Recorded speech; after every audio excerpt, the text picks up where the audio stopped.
wabarakatuh. Pada kesempatan kali ini, perkenalkan nama saya Reni Puspitasari Sekarjadi, CGP Angkatan ke-7 dari Kabupaten Sumedang, Jawa Barat, akan memaparkan tugas dari modul 3.2, yaitu pemimpin dalam pengelolaan sumber daya. Pada kesempatan kali ini, saya akan memaparkan tugas 3.2.A.4.2, yaitu tentang eksplorasi konsep. Pada tugas ini, kami diberikan 2 kasus untuk diobservasi lebih lanjut. Namun, sebelumnya perkenalkan yang terhormat Ibu Iing Karimah MPD sebagai fasilitator, kemudian Ibu Nia Kurniasi SPD sebagai pengajar praktik, dan saya Reni Puspitasari Sekarjadi SF, CGP Angkatan ke-7 dari Kabupaten Sumedang, Jawa Barat. Tujuan pembelajaran khusus dari modul 3.2.A.4.2 eksplorasi konsep ini yaitu 1. CGP dapat memahami potensi sumber daya yang dimiliki lingkungan sekolahnya. Kemudian yang kedua, CGP mengkomunikasikan ide, pikiran, dan gagasannya dalam forum diskusi asinkronus bersama para CGP lainnya. Yang pertama, ada kasus dari Ibu Lilin, yaitu salah satu guru SMP favorit yang selalu diincar oleh para orang tua. Sekolah tersebut juga selalu menduduki peringkat 1 rata perolehan nilai UN. Murid-murid begitu kompetitif memperoleh nilai ulangan dan presentasi lainnya.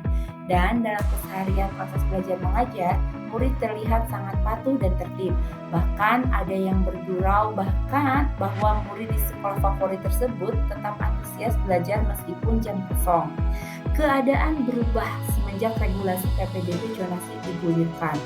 Bu Lilin mulai sering marah-marah di kelas karena karakter dan tingkat kepandaian murid-muridnya yang heterogen. Sering terdengar meja guru digebrak oleh Ibu Lilin karena kondisi kelas yang susah dikendalikan. Apalagi jika murid-murid tidak kunjung paham terhadap materi pelajaran yang Ibu Lilin jelaskan. Seringkali begitu keluar dari kelas, raut muka Ibu Lilin merah padam dan kelelahan. Suatu hari, ada laporan berupa foto dari layar telepon genggam yang menunjukkan tulisan tentang Ibu Lilin menjadi bulan-bulanan murid-murid di grup WhatsApp. Beberapa murid dipanggil oleh guru besar. Ibu Lilin juga berada di ruang konsel di saat itu. Beliau marah besar dan tidak terima penghinaan yang dilontarkan lewat pesan WA murid-muridnya. Bahkan beliau memboikot tidak akan mengajar jika murid-murid yang terlibat pembicaraan tersebut tidak dikeluarkan dari sekolah. Kasus tersebut terdengar pula oleh guru-guru sekolah yang non-favorit. Saya mah sudah biasa menghadapi murid nakal dan bebal, kata Ibu Siti yang mengajar di sekolah non-favorit. Pertanyaan ke-1 yaitu, bagaimana Anda melihat kasus Ibu Lilin ini? Menurut pendapat saya, pada kasus Ibu Lilin ini, saya melihat beliau lebih cenderung melihat kondisi murid di kelasnya itu dari sudut pandang yang berbasis kekurangan. Ibu Lilin menyamaratakan kemampuan dan potensi daya tangkap murid itu sama. Beliau tidak menerima dengan kenyataan bahwa karakter dan potensi daya tangkap muridnya itu sekarang heterogen. Nah, beliau menganggap bahwa dengan kemampuan yang heterogen ini merupakan salah satu kekurangan dan dapat menghambat beliau dalam menyampaikan materi selanjutnya. Beliau tidak memetakan potensi dan kemampuan murid dari awal, yaitu minatnya atau gaya belajar murid, sehingga menyebabkan sebagian murid yang kurang merasa kesulitan dalam menerima pembelajarannya. Kemudian juga menurut pendapat saya, Ibu Lilin ini kurang mampu mengelola emosinya dengan baik, sehingga beliau meluapkan amarahnya kepada murid dan itu malah memperburuk citra beliau di depan murid. Jelas saja, murid jadi merasa lebih tidak nyaman lagi belajar bersama Ibu Lilin, sehingga beliau jadi bulan-bulanan siswa di grup WhatsApp mereka. Malah permasalahan ini sampai terdengar keluar sekolah. Seharusnya Ibu Lilin dapat lebih mengelola emosinya dan mencari solusi dari permasalahan yang dihadapinya.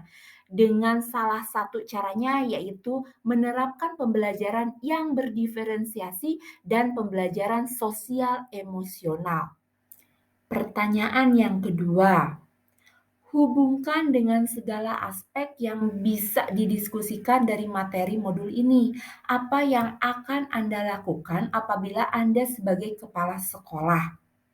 Menurut pendapat saya, mungkin langkah awal yang dapat dilakukan kepada Ibu Lilin ini harus melakukan coaching untuk mengetahui sebenarnya apa permasalahan yang beliau alami, sehingga Ibu Lilin dapat menyadari kesalahannya dan berupaya untuk mencari solusinya sendiri.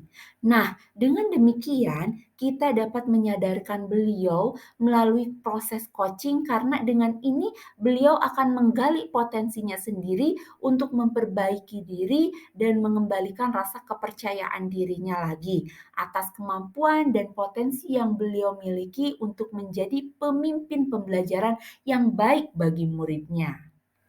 Selain itu juga saya akan mengajaknya berdiskusi dan berkomunikasi bahwa pada dasarnya kemampuan murid yang heterogen itu merupakan salah satu aset sekolah dan tidak harus dijadikan sebagai kelemahan dan kekurangan murid. Namun, kita sebagai pendidiklah yang harus dapat memetakan kemampuan dan potensi yang heterogen tersebut. Saya juga akan menggali potensi Ibu Lilin untuk dapat mendorong murid tersebut agar beliau dapat memberdayakan keheterogenannya dalam kelas dan menekankan kemandirian untuk menyelesaikan tantangan yang mereka hadapi dan mereka miliki. Studi kasus yang kedua, Pak Pupur, guru yang dicintai para muridnya. Cara mengajarnya hebat, ramah, dan menyayangi murid layaknya anak sendiri. Suatu ketika, Dinas Pendidikan Daerah membuka lowongan pengawas sekolah. Kepala sekolah merekomendasikan Pak Pupur untuk mendaftar seleksi calon pengawas sekolah. Kepala sekolah memilih Pak Pupur untuk mengikuti seleksi karena selain berkualitas, Dewan Guru pun begitu antusias mendukung Pak Pupur mengikuti seleksi calon pengawas sekolah. Secara portofolio, penghargaan kejuaraan perlombaan guru, karya alat peraga berbahan limbah yang Pak Pupur ikuti, selalu bisa sampai mendapatkan penghargaan lomba tingkat nasional. Kecerdasannya pun juga luar biasa, di mana nilai uji kompetensi guru atau UKG bisa mencapai nilai 90. Namun Pak Pupur justru merasa sedih direkomendasikan kepala sekolahnya mengikuti seleksi calon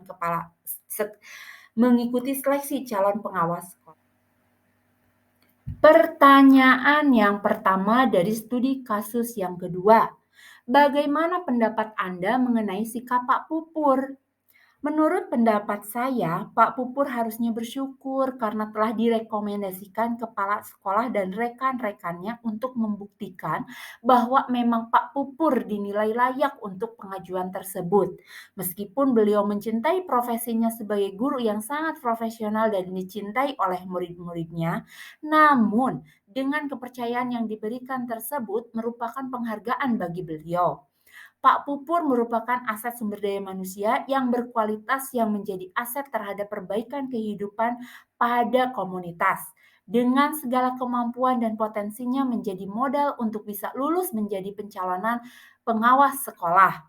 Diharapkan jika Pak Pupur nanti lolos menjadi pengawas sekolah, beliau dapat memberi perubahan di lingkungan sekolah dan menjadi tauladan bagi guru-guru yang lain untuk memiliki potensi dan sumber daya yang dimiliki Pak Pupur. Pertanyaan yang kedua, dari studi kasus kedua, apabila Anda sebagai kepala sekolah, apa yang bisa Anda lakukan?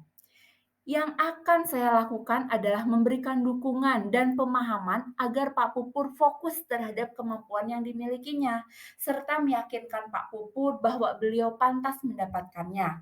Selain itu juga, saya akan terus mendorong dan menggali potensi beliau untuk memunculkan rasa percaya diri dalam menyelesaikan tantangan dengan potensi dan kekuatan yang ada untuk menjalankan tugas barunya sebagai pengawas sekolah. Baiklah, demikian pemaparan tugas 3.2.A.4.2 eksplorasi konsep. Terima kasih atas perhatiannya. Wabillahi taufik wal hidayah. Wassalamualaikum warahmatullahi wabarakatuh. Thank you. Salam bahagia.